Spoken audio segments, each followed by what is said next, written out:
Tahun lalu, Netflix merilis sebuah series yang sangat populer di seluruh dunia. Mulai dari dewasa hingga anak-anak dibuat demam dengan series ini. Gua nggak ingat kapan terakhir kali anak-anak di kampung gua tuh ngadopsi permainan dari sebuah series TV atau film sebagai permainan sehari-hari mereka. Dan saking terkenalnya series ini, bahkan seorang Mr. Beast pun rela ngeluarin gocek $3,5 juta untuk membuat Squid Game versi dia sendiri. Dalam hanya waktu 1 bulan, Squid Game berhasil memperoleh 1,6 miliar total jam tayang. Artinya sekitar 182.649 tahun waktu tonton. Sebuah angka yang sangat fenomenal.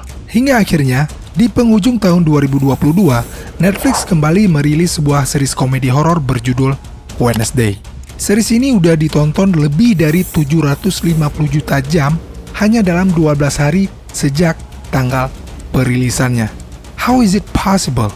Apa yang membuat series remaja baru puber ini bisa mendekati dan mengancam rekor streaming dari series Squid Game? This is Wednesday. Netflix memiliki sekitar 220 juta pelanggan di seluruh dunia.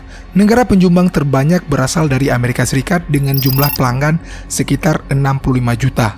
75% diantaranya berumur 18 sampai dengan 34 tahun.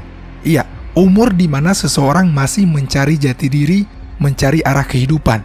Masa-masa di mana seseorang mengalami krisis identitas. Dan dalam masa pencarian tersebut, tidak jarang mereka dipandang aneh oleh lingkungan mereka, bahkan oleh keluarga sendiri. Series Wednesday seakan bisa mewakili mereka dalam hal ini. Dipandang aneh oleh lingkungan sehingga malu untuk menunjukkan jati diri. Mengalami permasalahan sosial, tidak begitu akur dengan keluarga. Hal-hal seperti inilah yang membuat mereka merasa terwakili oleh Wednesday. Mereka itu kayak, gue banget nih orang emang. Tidak cuma sampai di situ, orang-orang yang dipandang aneh dalam kehidupan nyata juga seringkali tidak bisa membalas perlakuan buruk orang lain terhadap dirinya. Dan ketika mereka melihat seseorang seperti mereka, which is si Wednesday ini, yang mengalami hal-hal seperti yang mereka alami, kemudian si Wednesday ini berani untuk melawan balik, ini tentunya bisa memberi orang-orang yang tidak berani ini keberanian untuk melawan balik kebiadaban tersebut.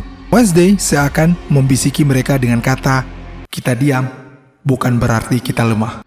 Oke, untuk orang yang umur 20-30an yang masih krisis identitas, definitely merasa terwakilkan lah oleh series ini. Lantas apakah yang umurnya selain range angka tersebut nggak bisa menikmati series ini? No, bahkan mereka bisa lebih menikmatinya gua rasa. Tahun 91, Paramount Pictures pernah merilis sebuah film berjudul The Addams Family, sebuah drama komedi gelap yang menceritakan tentang keluarga supranatural. And you know what? Salah satu karakter yang berhasil mencuri perhatian di film itu adalah Wednesday Addams.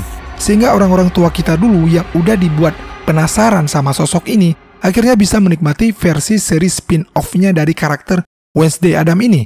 Dan bahkan, jauh sebelum film ini dirilis, The Addams Family juga pernah dibuatkan seriesnya di tahun 64, yang terinspirasi dari komik aslinya yang diterbitkan di tahun 1938.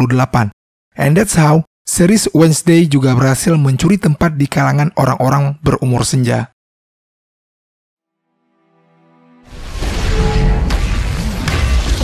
Pernah mikir gak sih, kenapa banyak orang udah males sama film-film Marvel atau DC atau film-film lain yang punya sequel segambreng?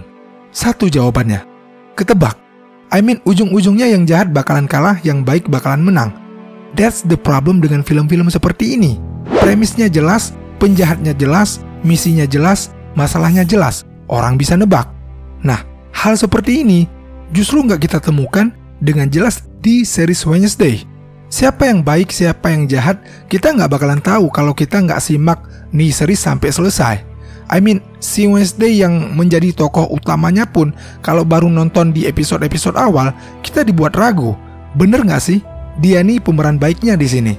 Terus masalah yang dihadapinya juga bener-bener kayak puzzle besar. Satu episode itu menyelesaikan satu bagian puzzle. Untuk nyelesain bagian puzzle lain, kita harus nonton kelanjutannya. What's next? What will happen? Itu pertanyaan yang akan menghantui penontonnya sampai next episode-nya rilis.